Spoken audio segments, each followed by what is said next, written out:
and only DNVR. Two goes out to Zac, Mase, RK, and the bar. Three for Mr. B in that old trophy case. Number four we're still waiting for, well, bring on the chase. Out on the field at Mile High, Broncos win is our desire. Coupled with a break, brew and a friend, bleed orange and blue to the bitter end. Come and join us, DNVR. We are DNVR.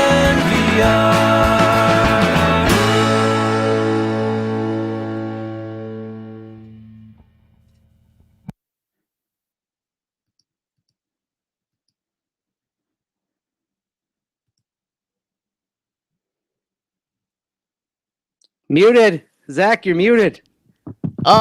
Our super producer Kale muted me. What is that, Kale? Oh my goodness, he's setting me up for failure, but it doesn't. No, I can't catch these strays. It says in the little corner I can't unmute Zach because the guest muted themselves. I just can't catch the strays here.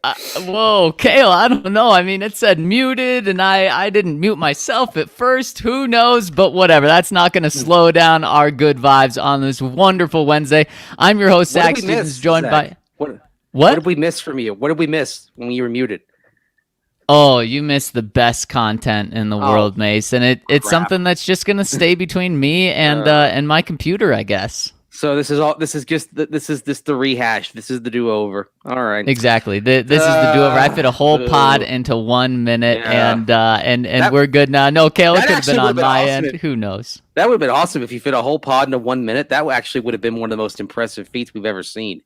I mean, sometimes people say I can talk fast. That would be incredibly fast if I was going that fast. What kind of hot takes did we miss? That's the thing. I mean, you've been spicy lately. We'll never know what we missed in those few seconds.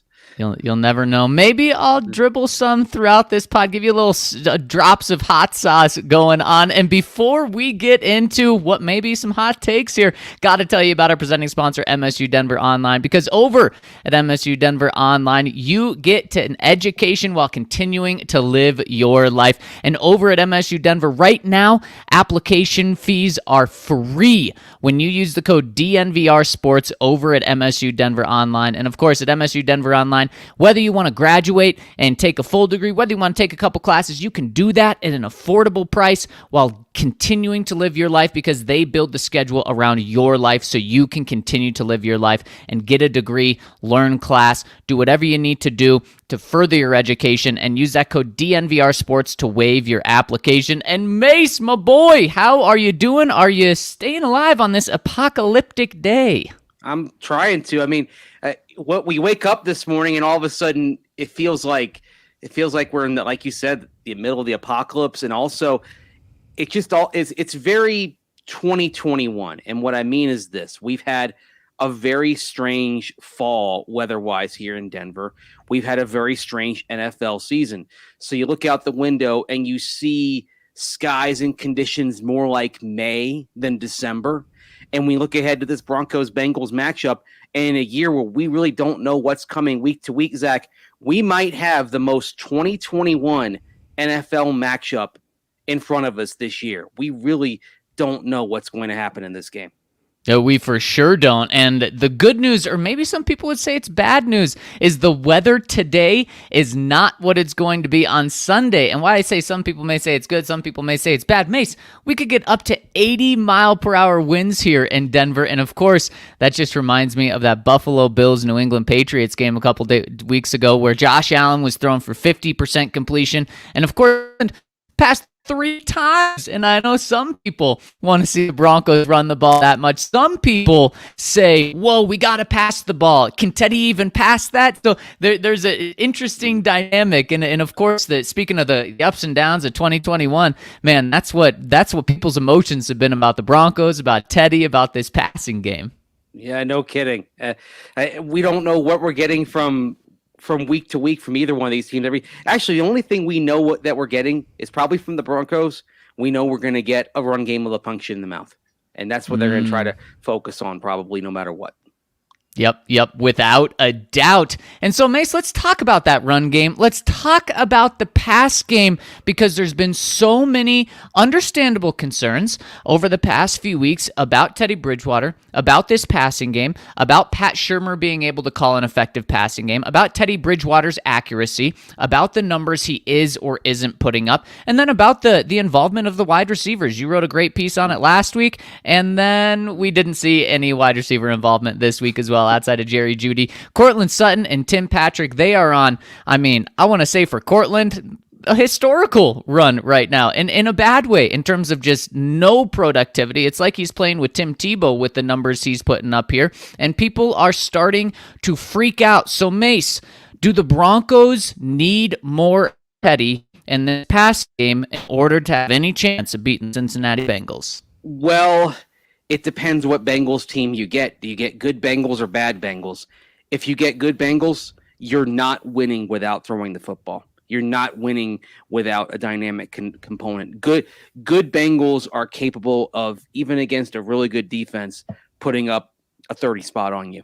And you can't win that type of game without being able to have some kind of tangible passing threat, whether it's vertical stretch or horizontal stretch, and setting your outside targets up to make people miss tackles and get yardage after the catch.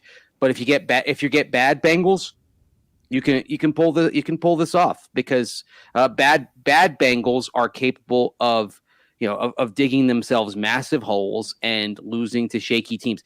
The good Bengals are capable of blowing out the Baltimore Ravens when the Ravens are peaking. And what we've seen last week, Zach, the last 2 weeks, I should say, we've seen good Bengals and bad Bengals all in the same game. So if that's the case and we see both good and bad, the Broncos may not have to pass the ball effectively. They may just need to do just enough, kind of like the 49ers did last week. Yeah, and Mace, what you're talking about, the bad Bengals, they've lost to the Chicago Bears, and that was when they were starting Andy Dalton. They lost to the New York Jets. Yeah. They got blown out by the Cleveland Browns 41-16. The good Ravens, you mentioned that, or the good Bengals, you mentioned that Ravens game. They destroyed the Ravens 41-17. They beat the Steelers 24-10. They beat the Vikings in overtime, and they destroyed the Raiders a couple of weeks ago. Actually, they beat Pittsburgh twice, destroyed them just a couple of weeks ago. And then these past 2 weeks, we've seen the bad Bengals team. And Mace, the Bengals, like we're talking about, very streaky. They started off really hot, caught the league by storm, 5-2 to start off, and people were saying, holy cow, this could be a team that wins the AFC this year. Since then, Mace, they're 2-4, and so the Broncos are catching them at a pretty good time. The Broncos probably didn't need to catch the Detroit Lions at a good time because of how bad Detroit is, but the Broncos caught them at a great time. Not only were they the worst team in the league, but they were the most depleted team in the league. Again, Broncos catching a little break here potentially. Now, that doesn't mean that the good Bengals team can't just show up out of nowhere and win this game, but it means that the Broncos, I think, can do more of what they're good at and dictate this game than having to chase the Bengals. And so for me, Mace, what Teddy Bridgewater needs to be and what the Broncos need from Teddy Bridgewater is they need effective Teddy Bridgewater. They need a guy that's going to be efficient. So however you want to classify that, to me, that doesn't say great. That doesn't say 250, 300 passing yards, 3 touchdowns. Efficient is what he's done in 2 of the past 3 games. And let's look at it from since the bye. Teddy Bridgewater, when they beat the Los Angeles Chargers 3 weeks ago, Broncos put up 28 points. That should win any game. That should win this game, especially with the way the Broncos offense is playing. Let's look at those numbers. 11 for 18. Only 61% completion, 129 passing yards. That's nothing. 1 touchdown, no picks. That's a huge key here. 101 passer rating. That's not good. That's not great. That's not lighting the scoreboard up. No, I think that's very effective. I think that's what the Broncos need, because the week after they played the Kansas City Chiefs, they only put up 9 points. You have Teddy Bridgewater throw the ball 40 times, only 55% completion. That is obviously nowhere close to effective. He has 1 touchdown, 2 interceptions, a 62 passer rating. That is as far from efficient as possible. That is really bad quarterback play. And of course, the eye test would also say that as well, Mace. I mean, he's thrown where there's just no one there and the ball is being picked off and turned back for a pick six. And then last week, when the Broncos put up 38 points, Teddy Bridgewater only threw the ball 179 yards, 2 touchdowns, no interceptions, and a lot of people would say, well, he didn't pass the eye test there. You know what he did do, though, and I think why people weren't happy with Teddy Bridgewater's play last week, because his ball accuracy was not there, and it wasn't. I mean, the pass he made to Javonte Williams that went for a touchdown was a great play by Javonte, but you know what Teddy Bridgewater did last week? He made the right reads. Now, did he make the best reads? Was he finding the open guy downfield every single time? Of course not. He was looking short, but he wasn't making the wrong reads like he was against the Kansas City Chiefs. I think this is all the Broncos need from Teddy. They just need an effective Teddy. So I don't think he needs to pass for 200 yards. I don't think you need to see 3 or 4 deep shots completed against this team. The Broncos have found their formula the past 3 weeks, and it's a great run game, great defense, and just an effective Teddy Bridgewater. Yeah, he can be that as long as they don't dig themselves a hole. And that's where they're going to have to make sure they start fast in this game. If they're playing from ahead, Teddy Bridgewater can do exactly what you said he can do, and they can win. And you could even you can then look at the passer rating here, the passer rating allowed by the Bengals. You look at Teddy Bridgewater's season, and first of all, the Broncos have not won a game where he's thrown an interception. He's had interceptions now in 4 games, and they've lost all 4. So, But Mace, really quick, let's flip that around. Yeah, and how many games has he not thrown a pick? Exactly. He's thrown interceptions in 4 games. He hasn't thrown interceptions in 9 games. So they're 0-4 when he throws at least 1 pick. And then by deduction, they're 7-2 when he has a clean game. Also, one thing that if you go by passer rating as well, and that is where there's a really interesting demarcation here, Zach.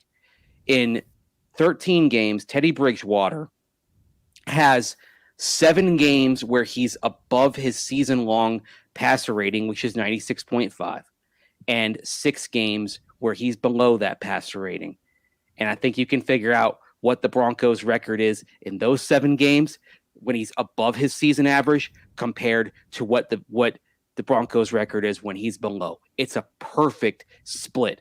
7 when he's above his norm, 6 when he's below. And that's also significant for this game, Zach, because when the Bengals allow a team to have a passer rating that is above where Teddy Bridgewater stands this year, 96.5. When the Bengals allow that, they're 1-5. When they allow below that, they're 6-1. Efficiency is a huge key for Teddy Bridgewater. Yeah, it 100% is, and that line is 100 passer rating. If he's got in the triple digits, you're going to win. If not, Broncos are going to lose. But again, it doesn't mean the game has to be on his shoulders, Mace. In fact, let's look at that Dallas game where maybe the Bengals at their peak are what Dallas can be. Maybe they're kind of similar teams, although Dallas's floor is probably higher than the Bengals' floor this year. But in terms of just difficulty, they could be fairly similar. I think Dallas is a little tougher, but Teddy had 67% completion on 28 attempts. He had 249 yards, 1 touchdown, and they put up 30 points. And that's all Teddy Bridgewater needs to do. And so that's why the Broncos, I don't think they need to freak out about Teddy right now. And I know fans are freaking out. If he comes out and has a Kansas City Chiefs game, Mace, Broncos are going to lose. There's no doubt about it. If he's throwing interceptions, but what I will caution is people saying, we need the deep ball. We need the deep ball. The deep ball is going to help. Of course, if they connect with Cortland Sutton, I'm taking all the 50-yard jump balls that you can get to Cortland Sutton and Tim Patrick. But if that means that Teddy Bridgewater is throwing picks while doing that, That's not what you need. And the check down is driving people crazy. And that's not a long-term solution for this team, is checking the ball down for the next 5 years. But for the next 4 games, it could be. And to me, that's their road to success because of how good the run game is. And so, Mase, there's more to this game than just Teddy Bridgewater. So let's hop into our whiteboard because you touched on one of them, and I want to dive in more. And the first key to the whiteboard, start fast. It is, and it's funny. We look at the Bengals last week, and of course, against the 49ers, they started slow. The 49ers got out there. They got that first punch in, and even though the Bengals came back, they fell short. And that's a key thing. When you get out in front, then yeah, the opponent can come back, but they've got a slim margin for error. And I'll tell you what, if the Broncos are if their defense is playing to its capability, I trust this defense to do enough to hold off the Bengals if the Broncos get out in front. Zach, interesting thing here. If the Bengals trail after 3 quarters this year, they're 0-5. When they're tied or leading, they're 7-1. This is a Bengal team, even though they did come close last week, they don't quite have the goods to finish a comeback if they fall behind. You look at the first quarter of games as well. Bengals, if they're behind after 1 quarter, they've only come back one time in 4. When they've been behind at halftime of games, they've only managed to come back and succeed 1 time out of 6. So get these guys behind early. There's talent there, no doubt, but they don't have the comeback. They can start the comeback, but they don't have the comeback gene in them right now. Yeah, and I mean, that kind of points to a young offense, a young head coach, a young quarterback. And it's important to remember this season for Joe Burrow he's kind of second year, kind of rookie year since he missed so much of last year with that terrible injury. And let's get to our second whiteboard key right now, and that's Joey T. Mase, Joe Burrow calls himself Joey B. If the Broncos want to win, they've got to make him Joey T, as in Joey Turnover. And kind of talking about Joe Burrow, Mase, he's looked like the number 1 pick from last year many times. He flashes that every single game. He flashes that sometimes on a consistent basis, but other times, Joe Burrow has been Mr. Turnover. In fact, right now, Mase, he has so many turnovers on these already. Right now, he's already got, I believe, 14 interceptions on the season. That is not good. Now, that's something that I guess that's something that you can expect with a young quarterback, but sophomore, second year, you don't really want to see that. But Mase, in the games that the Bengals win, Joe Burrow has 1 or fewer turnovers. In the games the Bengals lose, and remember, they have 6 losses. This is a pretty good sample size. He has 2 or more turnovers in nearly every single one of those games. So the key is also that. It's, can this defense not just be good, but can they take advantage of when Joe Burrow throws the ball when he shouldn't throw it? And he's going to do that. So Joe Burrow is capable of making those comebacks, but when he's trying to come back or when he's trying to take that lead, he's going to make mistakes, and that's a big reason why the Bengals have fallen in such a hole these past 2 weeks, specifically against the Chargers. What were they? They were down like 28-0 or something, and that's in large part because of Joe Burrow turning the ball over. So the Broncos need to get after Joe Burrow and take not really even force turnovers. They just need to take advantage of the opportunity when he gives them a turnover. Yeah, he's got to be Joey T for turnover, not Joey T for touchdowns, although there's more of a connection for Bengals success and failure in the win column with turnovers than with touchdowns, because he's had a 3 touchdown day and lost. It was that aforementioned Jets game. He played really well in that Jets game, and they still lost. So but turnovers, it comes down to that. I believe he had a fumble lost against the Chargers, if I'm not mistaken, which meant that he had 3 giveaways in that game because he had 2 picks and the fumble lost. And basically it's about making Joe Burrow look like a young quarterback still finding his way. I mean, it's kind of uncanny when he is forced into those youthful mistakes.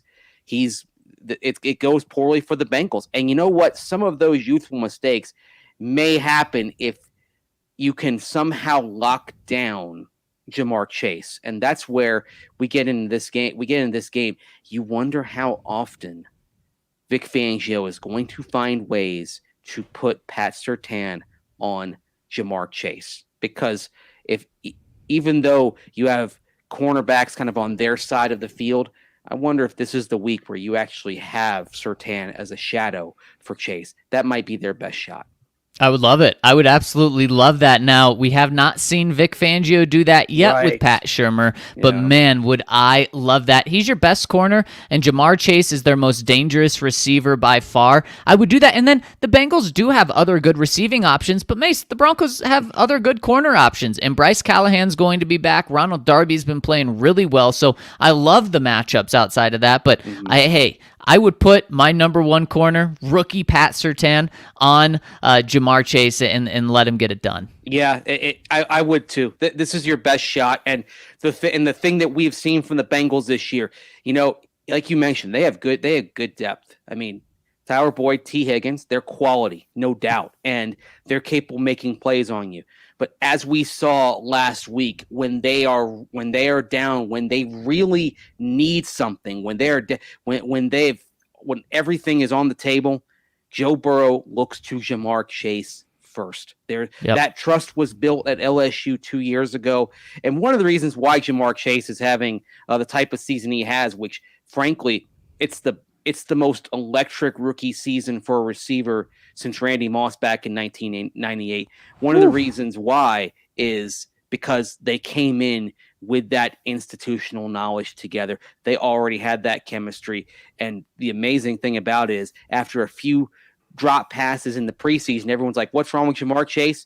When the lights went on in week one, he flipped the switch and he's been aces ever since. Yep. You're absolutely right. He has a 200-yard game this year. He's absolutely money. And if you want to flip a switch in bed, you've got to turn to the Snooze Flip mattress from our friends over at Snooze Sleep. And if you're not sleeping well, flip that switch, get the Snooze Flip, because you are going to start sleeping like a baby. Of course, the Snooze Flip mattress is a 4-in-1 mattress from our friends over at Snooze Sleep. And what I mean by 4-in-1, one side is hard, one side is soft. So you get to flip it depending on what you want. You can even flip it, probably not in the middle of the night. I mean, you could if you want to, but you can flip it on the seasons. And one other thing that you probably want to flip on the seasons is their reversible topper. One side of the topper is cold, one side is hot, so you can mix and match to make it exactly your preferences. Whether you want cold and hard, hot and soft, you can have that when you sleep. And if you use the code DNVR over at snoozesleep.com, you'll get $250 off the mattress and $250 off an adjustable base for a queen, double king. $500 off an adjustable base and $500 off the mattress by using that code DNVR over at snoozesleep.com. Snooze Sleep, not only do they make fantastic mattresses, including the Snooze Flip, but they're Colorado-owned, Colorado-based, and you guys know how much we love supporting our partners. And by supporting them, you're supporting us, and they're based in Colorado, but they're for the world. So wherever you are, check them out at snoozesleep.com and use that code DNVR. You're going to feel refreshed every morning when you've been sleeping on a Snooze Sleep mattress. You're going to want to feel refreshed on Christmas morning, of course, when it's time to open the presents under the tree. And you're also going to want to feel refreshed by making sure you've given the people in your life a gift that they love, a gift that they want, friends, family. And if they're a Denver sports fan, check out the gift boxes from DNVR. Yeah, you can put DNVR under the Christmas tree for the Colorado sports fan in your life. The DNVR gift box includes 2 shirts of your choice, plus a DNVR annual membership. So the person, maybe you've got someone in your life that loves the podcast, but they're not a subscriber. They're just a listener, and that's fine. We love everybody who joins us. but you can give that DNVR gift box that includes an annual membership, and all of a sudden they can become a commenter on the podcast as well. And guess what? If you buy that gift box, you get something out of it as well. You get a $15 gift card to the DNVR Locker. So you're not just giving a wonderful gift to a member of your family or one of your friends. You're getting a little something for yourself as well. What could be better? So that's one way to say Merry Christmas, Happy Hanukkah, Happy Holidays, Happy Kwanzaa to the friends in your life. A way to say all of those things to yourself is to come on down to our tailgate pregame on Sunday. Of course, last tailgate was terrific. It was a beautiful sunny day in Denver. It's going to be a nice day on Sunday. Don't get fooled by what it is outside right now with the wind and all that. It's going to be a beautiful day for football, and that means it's a beautiful day for being outside for hours upon hours. And what better way to be outside than at the DNVR tailgate? Get ready for the game with all you can drink Breck brews, all you can eat sexy pizza. We're going to have the early games on a television so you can sit back, watch what's going on around the league, watch some of those potentially relevant games for the Broncos as they are in the thick of the playoff hunt. You can do that, have a good time, have some good vibes over at the DNVR tailgate. That's going to be Sunday. Go online, get tickets. You can get a ticket for the party bus right over from the DNVR bar or just the tailgate itself. Check all that out at thednvr.com. Also, get yourself a really good job. That's something that everyone can use right now. Whether you're looking for a job or whether you want a better job, you got to check out our friends over at Ball. Not only are they a fantastic place to work, but they've got fantastic positions open on their front line of their aluminum beverage can production process over at Ball's plant in Golden. The company is offering a very competitive $27.39 per hour with potential for increases at every 6, 12, 18 months on the job. And it offers exposure to a lot of other manufacturing opportunities at Ball. So that means you get started here and then you can go to a different part of the company and you can really make a career there. And they have fantastic benefits if that wasn't enough. They've got comprehensive insurance. They've got 401k for retirement, stock purchase ownerships, and even the potential for an annual bonus. There are so many benefits from working at Ball, including they are rated as a great place to work. So you make sure to check them out by going to jobs.ball.com and search for Golden or text Golden to 77222 to find out more information. Get a job at Ball and be unstoppable. And Mase, speaking of being unstoppable, let's jump back into the whiteboard here. And the next key is something that's been unstoppable for the Broncos. Run the Cincinnati Marathon. Mase, our good friend Ryan, he tried to scare us earlier this week by saying, you're not going to be able to do what you've done the past couple weeks. You're not going to be able to run the ball because this Cincinnati Bengals defense is good, because the Cincinnati Bengals defense is the third best defense against the run. And I think we're here to say, don't worry, it's not as daunting as that seems. And what Ryan was saying when he said it's the third best defense against the run, they've given up the third fewest yards on the ground. That does seem pretty daunting at first. But I think every other number, Mase, would say that the Broncos don't have to worry about the Cincinnati Bengals rushing defense. Not every number. I'm just going to kind of... There is one. If you go to rbsdm.com, you can do a lot of look and learn about EPA, success rate, etc. for offense, defense. We cite some of their work when it comes to quarterbacks. And here's one area where the Bengals are, like success rate. So in other words, what percentage of runs are successful? As in, for example, a 5-yard run on 1st and 10 is a success. On 3rd and 3, you'd have to have a 3-yard run to move the chains. That's a success, right?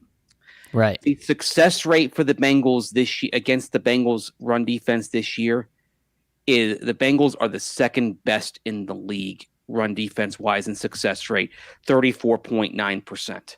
Okay, well, there's a number. Mase, you're not helping my case out. No, we talked before the show how we were going to calm everyone's nerves. Well, no, I'm just saying it is fascinating, Zach, how you look at the numbers for the Bengals here, and you have that, and you have the overall run defense.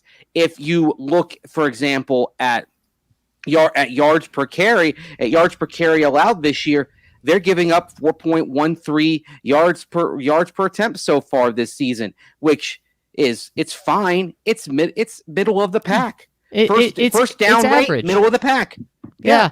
Yeah, and Mase, that's exactly why. These are kind of just the baseline numbers too that we're talking about. So to me, teams just aren't running the ball on the Bengals, and that's why they're only giving up the third fewest rushing yards in the league. The 4.1 yards per carry, Mase, that is way more valuable in my mind than overall yards, and I believe that's like 13th best in the NFL. So I'm not saying that the Bengals' run defense is terrible, although there are some numbers that say their run defense is terrible, but it's not as daunting. It's not as much as, okay, Broncos aren't going to be able to run the ball 30 times. They're going to have to throw it 40 times, and this is all on Teddy Bridgewater's shoulders, and that's why this connects so well with what we talked about in the first segment, Mase, about the Broncos. They don't have to rely on Teddy Bridgewater to drop back 30, 40 times to throw for 250, 300, 350 yards and multiple touchdowns. No, they just need Teddy Bridgewater to be efficient, because I truly believe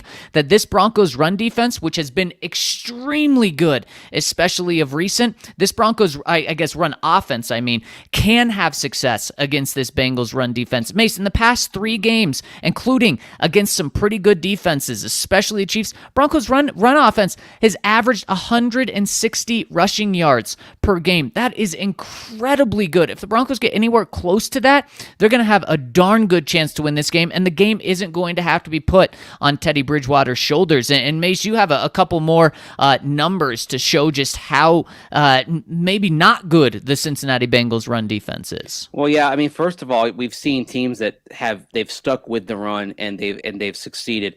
You look at per carry average, for example. Again, I'm not saying that they're a bad run defense. I'm saying this is just average and not great. You know what? They've had 6 games over the course of the season where they've allowed north of 4 yards per carry. They've had a couple of games where they've allowed north of 6 yards per carry. In other words, they've gotten outright gashed in those games. They got gashed by the Browns. They got gashed by the Packers. They lost both of them, both those games, allowing more than 6 yards per attempt. And you go kind of look at some of the, again, kind of the per season numbers. I mentioned that the average per carry, if you go for the last 8 weeks, Zach, in terms of average per carry allowed, Zach, the Bengals, they're above only 12 teams right now in the NFL. They're 20th in per carry defense in the last 8 weeks. But I bring that up because if you've got some alarm bells going off in that same stat in the last 8 weeks, Zach, the Broncos are 29th.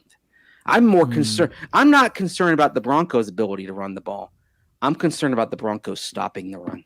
Yeah, exactly. And Mace, that was actually the point I was going to hit on right now, too. The Bengals really remind me of the Broncos in this respect, because when you look at just the number of rushing yards the Broncos have given up on defense, they're 10th best. They've given up the 10th fewest rushing yards, but then you look at yards per carry, and they're giving up 4.4 yards per carry, which is in the bottom 10. And so I think if you ask a Broncos fan what the weakest part of this defense is, they're going to absolutely say, oh, it's the rushing attack. Heck, we saw it last week, Mace, for 3 quarters of the game. Broncos defense was pretty good against the run. That second quarter, it was very, very concerning in my mind. The Lions were having no problem creating big holes, and that's kind of how this team has been. At some points, the run defense is really good. At other times, there's just massive holes that teams are taking advantage of. And so I see huge parallels between the Broncos run defense and the Bengals run defense. And if I was a team playing the Broncos defense, I'm running the ball, and I'm really trying to set up that run game, especially when the Broncos, when a team has a really good rushing attack like the Broncos do. This is how the Broncos take advantage of the Bengals. It is. It's going to be another kind of pace game. And the other thing on the Broncos run defense, it's bad in terms of per carry over the course of the year. The alarming thing is what it's been in the last 8 weeks, when the Broncos as a whole defensively the last 8 weeks, they've been terrific in terms of their per game metrics, particularly scoring. They've been good in terms of their per possession metrics. I believe they're 8th in per possession scoring defense right now in the last 8 games. But then you start going down the metrics in terms of run defense. They're 29th in average per carry allowed. One of the concerns I have is first down rate, the rate at which you get first downs. They're 27th right now in that category. And then again, I mentioned kind of the success rate with the Bengals. It's the one thing that you can lean on and say, oh, their run defense is doing well. Well, over the course of the entire season, not just the last 8 weeks. So this includes the work with Josie Jewell and Alexander Johnson early in the season. Success rate, the Broncos, they are down there at 30th against the run. That's something to be concerned about. Yeah, that certainly is something to be concerned about. And Mase, what can you give me those other 2 numbers that show how bad the Bengals' run defense is? I guess those numbers show that it's really bad. Yeah, you let's see, first down rate in particular. Let's go the last. I'm just sorting it here in my Excel file. And when you do that, Kale before the show mentioned that the Bengals' DVOA against the run was like the third worst in the league, and that's a stat that a lot of people like to look at. Yeah, people like DVOA. So they're 30th in DVOA. The last 8 weeks they are 20th in average per carry allowed. Yep. So there you go. And I'm not saying it's going to be easy to run the ball against the Bengals, but I don't think there's such a good run defense where you have to change who you are. The Broncos aren't the New England Patriots where they're good enough to totally change their identity on a week in, week out basis. Obviously, they have to have better quarterback play in order to do that.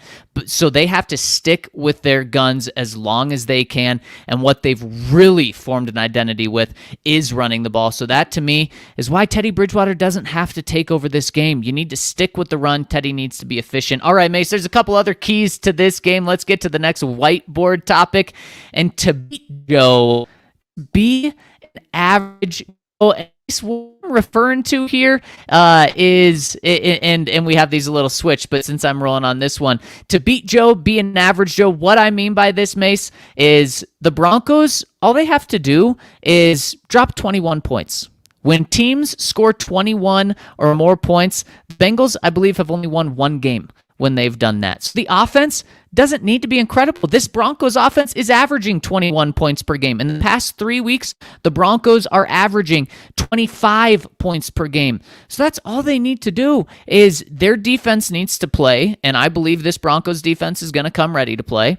They need to hold them to 20 points. Broncos need to score 21 or more points. It's as simple as that. And when the Bengals score, we talk about just how much of a variance the Bengals have. They can put up 40 points. They can put up back-to-back games of 38 points, but they can also go out and lay some big-time eggs. They can put up 16 points. They can put up 17 points, and we've seen that in the past. In fact, Mace, these past 2 weeks, the Bengals have scored 22, 23 points, lost both of those games. And they've allowed 41 and 26 points. In their 2 wins 2 weeks ago, they gave up only 13 points and 10 points. But if you score 21 points, Mace, you're going to beat this Bengals team.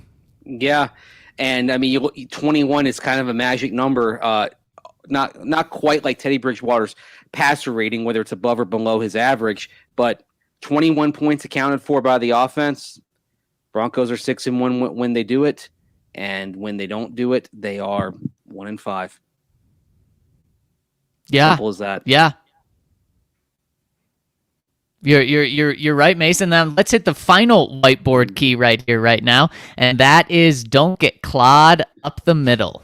Yeah, and this is good. This is basically defending the run, and it kind of comes back to some of the things I mentioned when we were talking about run defense. The Broncos have struggled against the run recently. You just watched Craig Reynolds last week. Who's Craig Reynolds? Had never carried the ball before out of Kutztown State. He was on the Lions practice squad. He went right back to their practice squad, put in there at a moment's notice. Wait, Mace, did you say out of Kutztown State? Kutztown State, same alma mater as John Mobley. How about that? So he was cutting people up last week? He was, yeah, you could say that. Yeah, he didn't really get cut. He just got sent back down to the practice squad. He's been cut a lot over the years. He's he's your classic fringe player who is probably interchangeable with a lot of the good players we'll see in the USFL this spring. That's okay. I mean, you're still a pro, but Craig Reynolds averaged 7.55 yards per attempt, 83 yards on 11 carries last week. And, if not for a great ankle tackle by Mike Purcell, Zach, Craig Reynolds could have been over 100 yards on 11 attempts. He had holes. There were missed tackles. And Vic Fangio said a couple of days ago, acknowledged that the run defense really, in his mind, has not been the same since they lost their two starting linebackers to open the season. Of course, Josie Jewell and Alexander Johnson. I think in particular, the guy who could make a difference against the run is Josie Jewell, and the Broncos haven't had him since week 2. So let's take a look at when things really started to kind of get out of control. You can start with the Browns game. And again, Denver scoring defense, great. In that span, 7 games over 8 weeks, 15 points allowed by the defense per game. That's third in the league. But there's a little bit of a storm cloud brewing, not unlike the storm clouds here in Denver today. Like I mentioned, 29th in the league in average allowed per carry in the last 8 weeks, 27th in first down rate, and the success rate that I mentioned for opponents when running the ball. So example, a 5-yard run on first down is a successful run. A 3-yard run on 3rd and 3, successful run. The success rate against the Broncos when running the ball in the last 8 weeks, 48.8%. That is the worst in football in that span.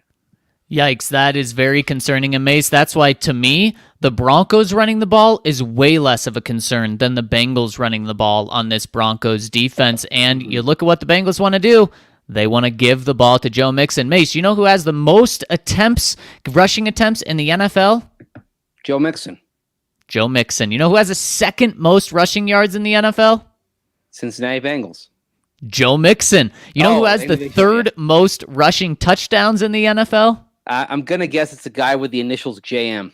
It is Joe Mixon. The Bengals want to run the ball because, just like we've talked about, what helps a quarterback that needs some help? A good rushing game. And Joe Burrow, they've got the perfect situation there for Joe Burrow. They've got an offensive-minded head coach. They've got a great running game, and they've set him up with receivers. Now, the offensive line, I guess I shouldn't say a perfect situation because they don't have a perfect offensive line for him, but they have so many things to help him out, and they're relying on those things. Joe Mixon has been an absolute baller this season. I mean, the second best running back in the league. Well, I'll put him behind Derrick Henry because we all know Derrick Henry's number 1. Jonathan Taylor's been balling, and Joe Mixon, I think, has honestly gone under the radar just for how good he's been, and so that is a massive concern to me, and it's going to be on Vic Fangio and this defense to slow them down, but hey, I'd rather have the onus be on this defense than on this offense, so I'm happy that the thing I'm more worried about in this game is stopping the run, not being able to run the ball. Yeah, the Bengals, by the way, Zach, when Joe Mixon averages 4 yards a carry this year, 7-1. When he doesn't average 4 yards a carry, 0-5. Yikes. Yes, that is very scary. And something else that's not very scary, Mase, is our friends over at Strava Craft Coffee. They're giving you delicious coffee. And what this coffee is not only great coffee, but it packs that CBD punch. And of course, CBD can help relieve aches, pains, headaches, migraines, anything that's going on, it can help relieve, including a lot of people say it gets rid of the coffee jitters. So if you have the coffee jitters when you drink coffee, might as well give Strava Craft Coffee a try. They also have delicious flavors. They have a toasted marshmallow, which is so good. And if you use the code DNVR25 over at StravaCoffee.com, you will get 25% off your first order of Strava Craft Coffee. And then once you fall in love with it, use the code or subscribe over at StravaCraftCoffee.com, and you'll get 20% off every single order after that, and it'll show up at your door every 2, 4, 6, 8 weeks, however often you want. You can have it where it just sent straight to your door. So make sure to go to StravaCraftCoffee.com and use that code DNVR25 to get delicious CBD-infused coffee. We all could use some of that CBD at times right now, I would say. Aches and pains really helps you out. So if you check out that CBD infused coffee, also worth checking out the American Raptors, right? Or actually, no. Oh, I'm sorry. My bad. I just got off track. I was looking at yesterday's Mace, how about you tell us about little manscaping? I'll tell about Manscaped. I'm like, I thought this was yesterday anyway. Man, I'll tell you about Manscaped because it's the holidays and you're looking for gifts right now. If you haven't finished your Christmas shopping, you're doing a little more shopping here. The clock is ticking toward the big day. Maybe you don't know what to get as a gift or a stocking stuffer. Well, Manscaped has the tools to guarantee you win this year's stocking stuffer competition, of course. And what they've got is the Performance Package 4.0. Manscaped, of course, the leader in men's below-the-waist grooming. They've served more than 4 million men worldwide, which is 8 million balls based on our math. And if you want to get in on Manscaped to get this offer, 20% off plus free shipping, use the code DNVR. That's 20% off and free shipping with the code DNVR. The best product, of course, is the Performance Package, which has the lawnmower trimmer, which will trim your balls, also your butt and your body. You've got the weed whacker to get those annoying ear and nose hairs out safely. They've also got their liquid formulations, the crop preserver, ball deodorant, and the crop reviver, which is ball toner. And you've got a nice little bag that goes with it. You get all that with the Performance Package.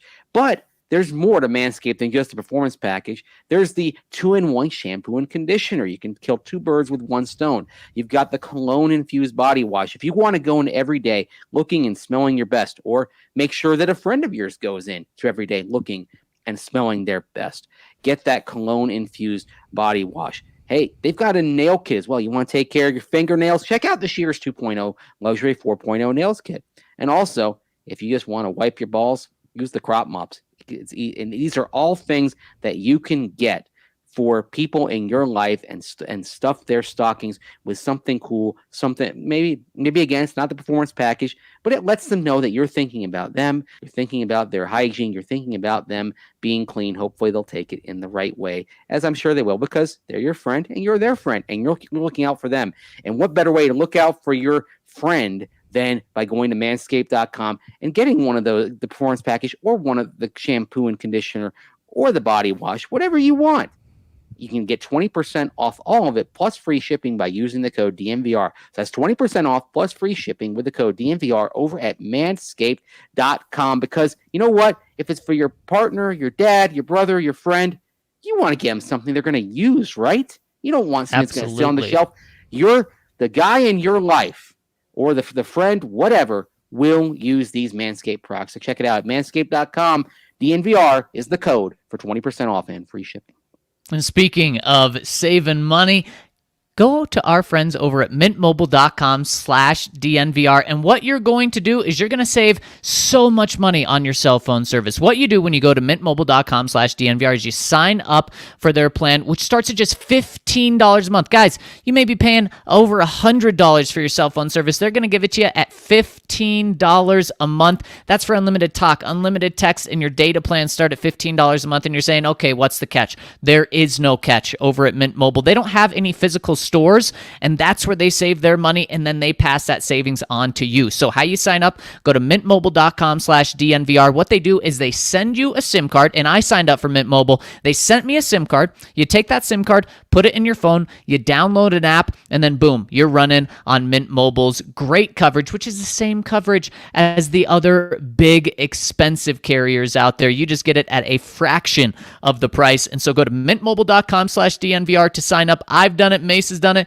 and we are running on fantastic cell phone service at a fraction of the price. And for right now, guys, you want to get in on this deal. If you sign up and pay for the first 3 months, you'll get the next 3 months for free. That is a deal that absolutely cannot be beat. So check them out over at mintmobile.com/DNVR. All right, Mace, let's hop into the comment section to talk to the people. And first, we've got a super chat coming in from our friend who says, Edward. He says, what's up, guys? What's your guys' score prediction this week? Mine, sadly, is 17-14 Bengals. We had a dominant win last week. I feel playing a good team this week. I feel like they will mess it up. I hope I'm wrong. Denver Broncos for life. And Edward, I think you're right there with the rest of Broncos country. I think a lot of people are very skeptical of this team being able to beat a up and down talented Bengals team.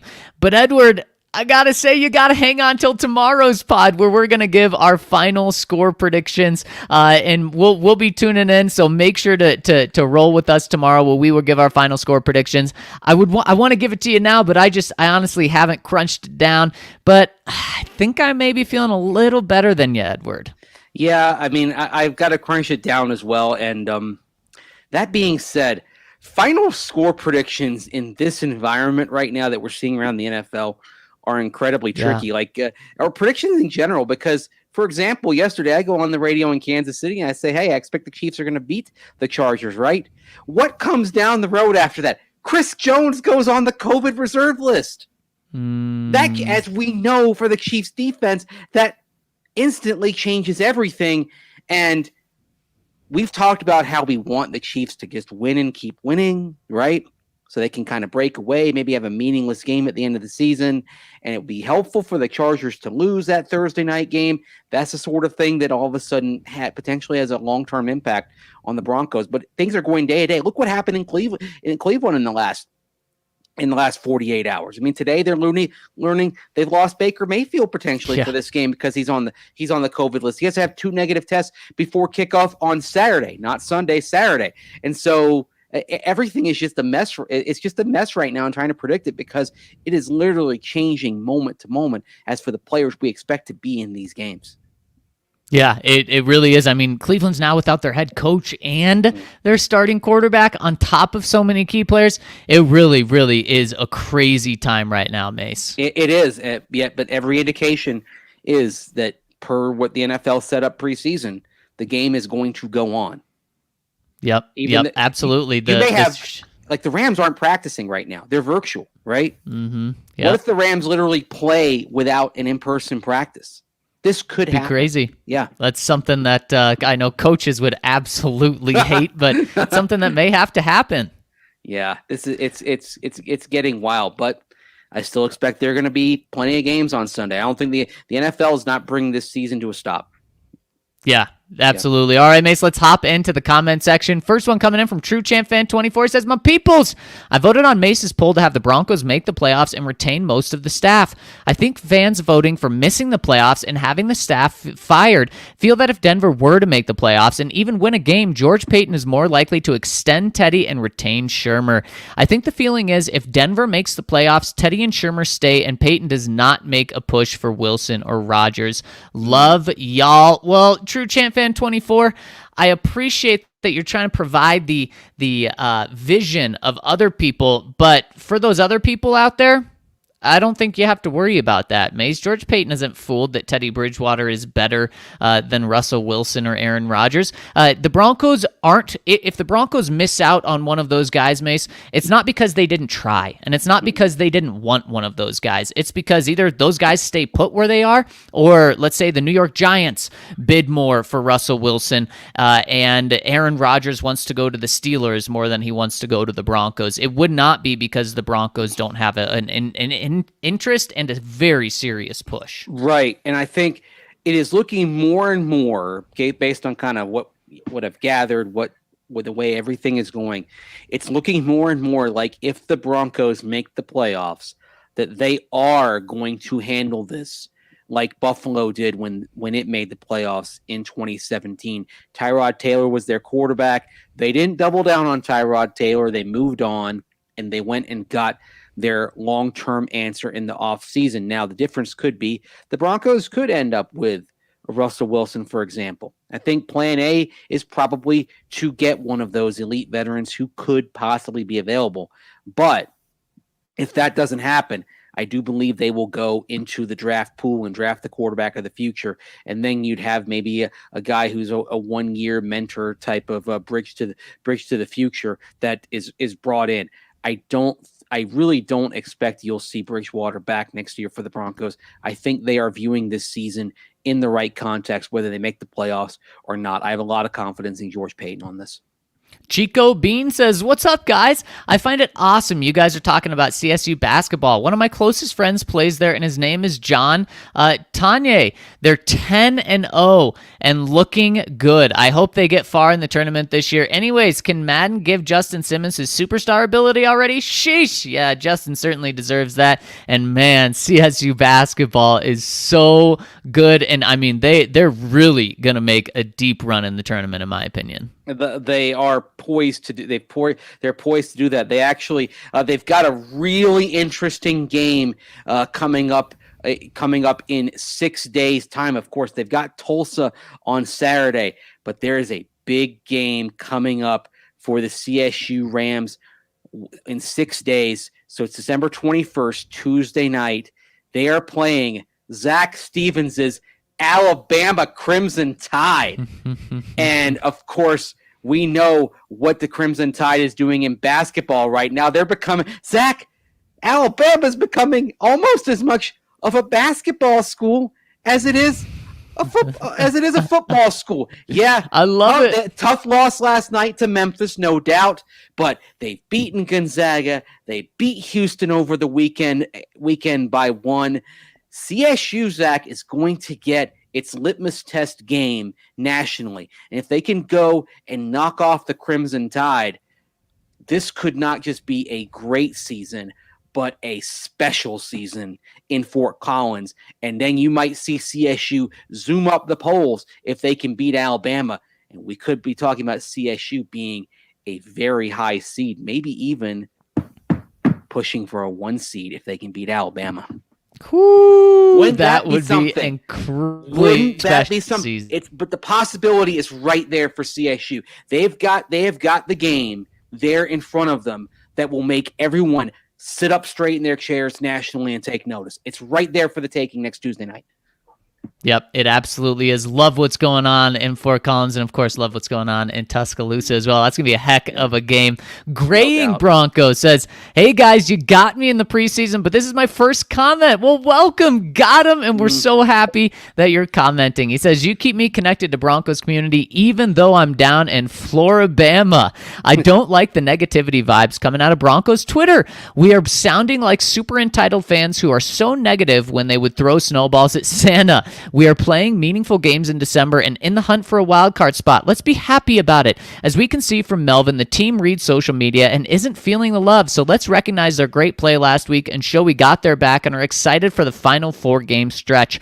I admit I didn't want to get my hopes up last week after getting hyped from the initial win streak, followed by losses in the Cowboys-Eagles roller coaster, but I'm ready to go all in on making the playoffs. So let's go. So happy to hear that. He says, I'm glad we are rolling with steady Teddy because I don't think we would be where we are without him.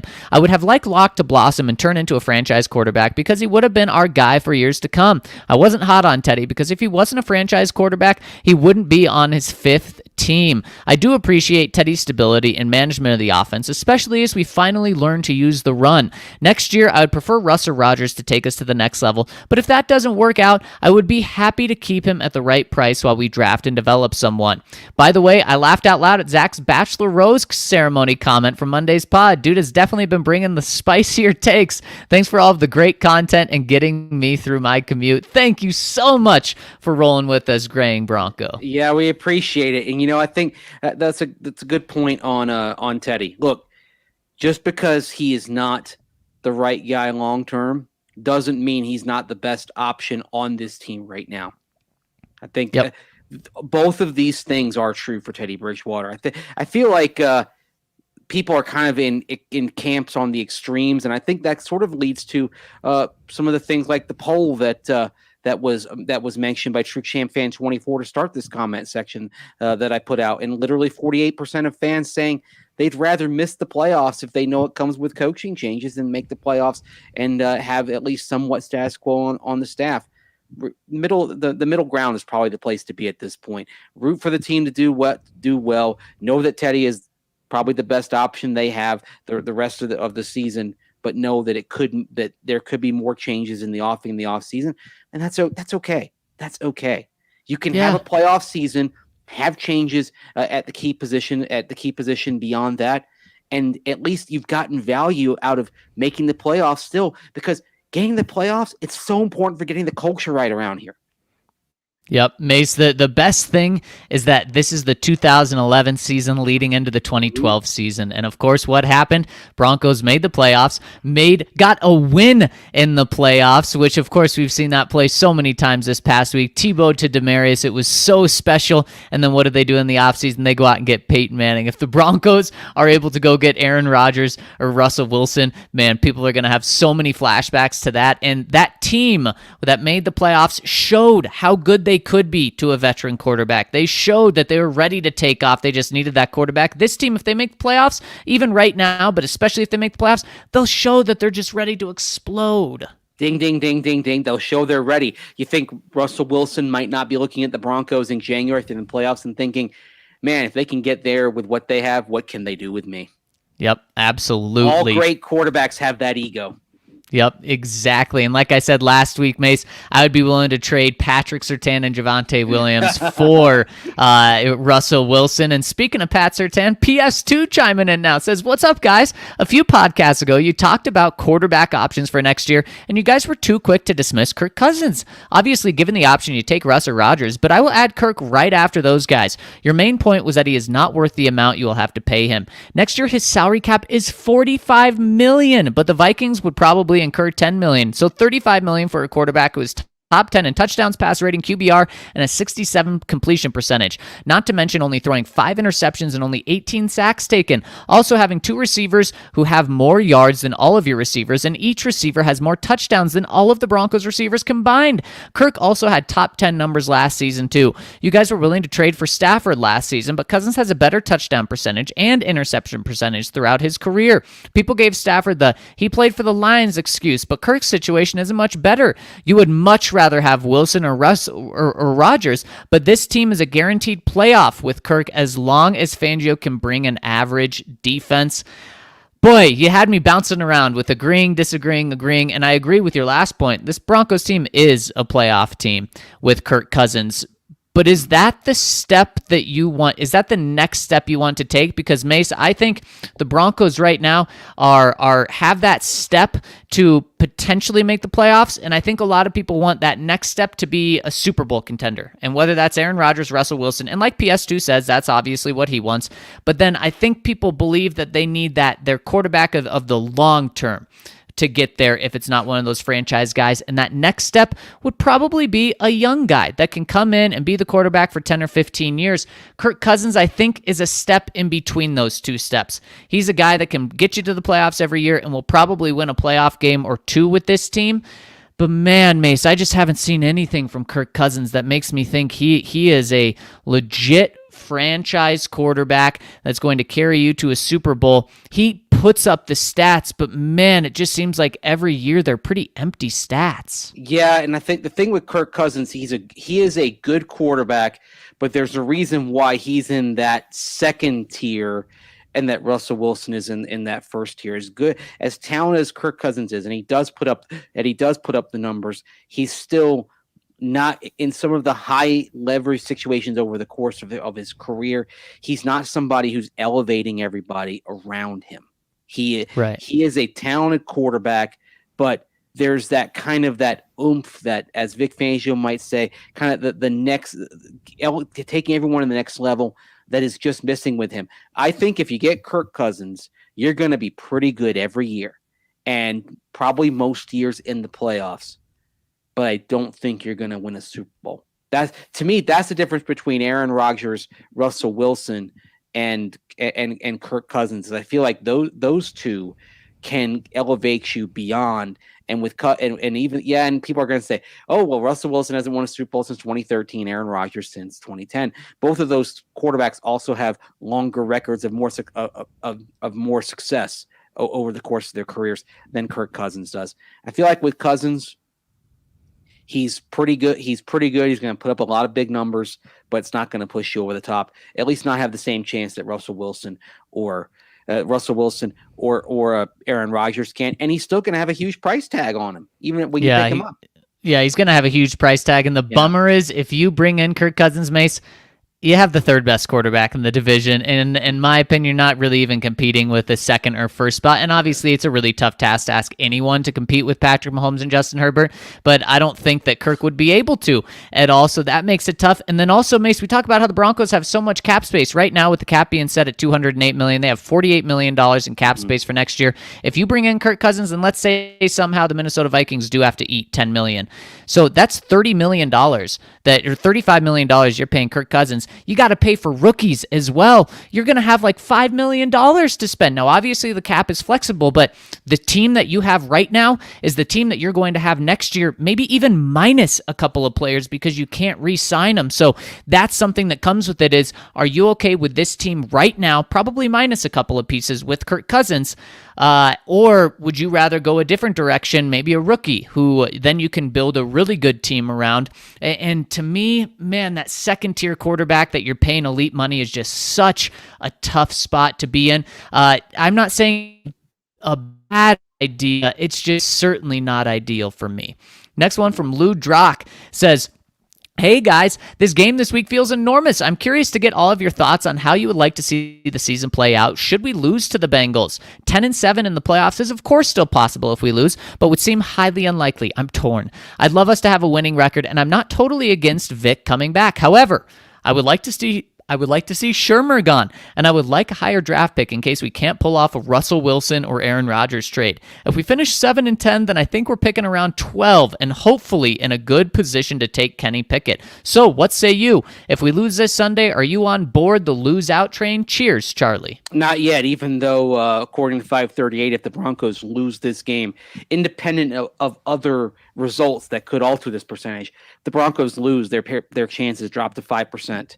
Of making the playoffs, but I don't think I don't think it's at that point. I think if they lose the next two, then I think you see kind of the train really leaving the station. But I don't think you're there.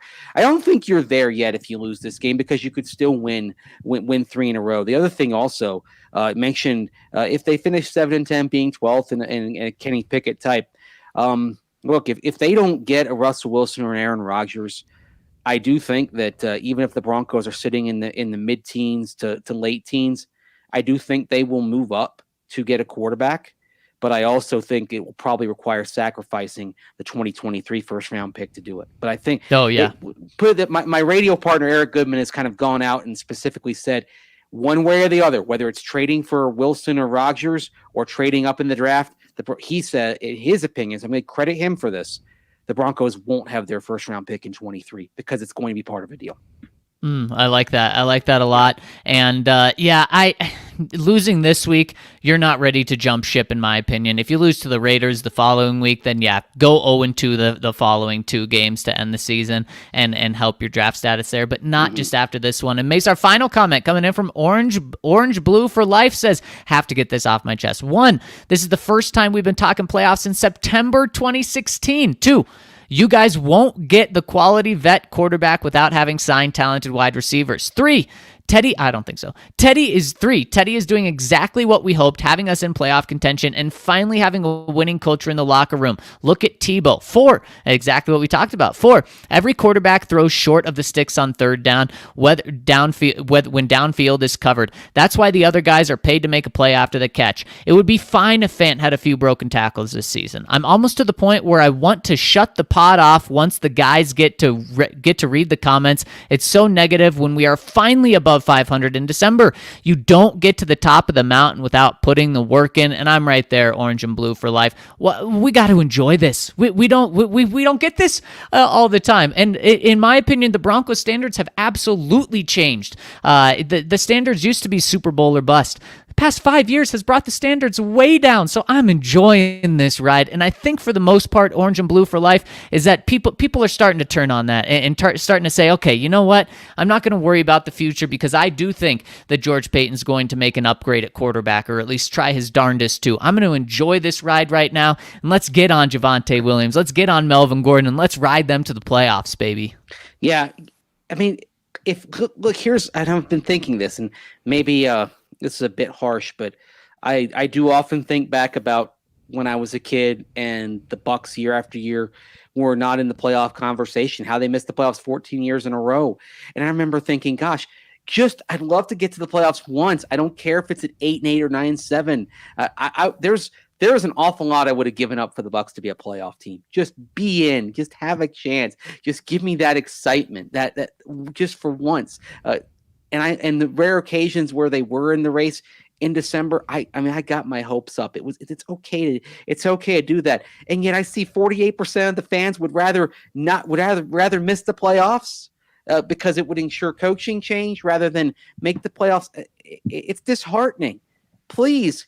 The team's been out of the playoff race each of the last 4 seasons. They were in it in December 2016, fell short. Just enjoy these relevant games that we're all going to tune in or walk to the stadium on Sunday, and the Broncos have a chance, a real, tangible shot of being in the playoffs. Enjoy it. Yeah. Life is too short to dismiss this, and if a fan base can't enjoy being in the playoff mix, doesn't deserve to be a playoff fan base.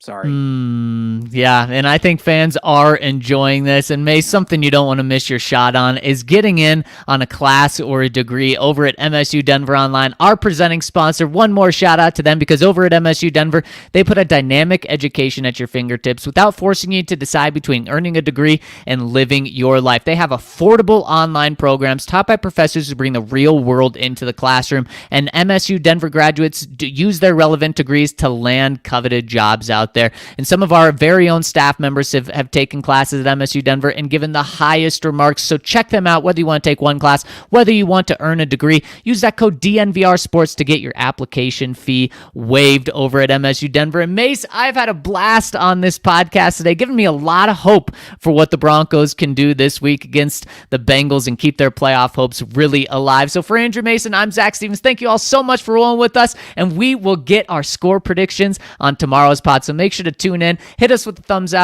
up on your way out, and we really thank you for tuning in with us. Have a terrific Wednesday.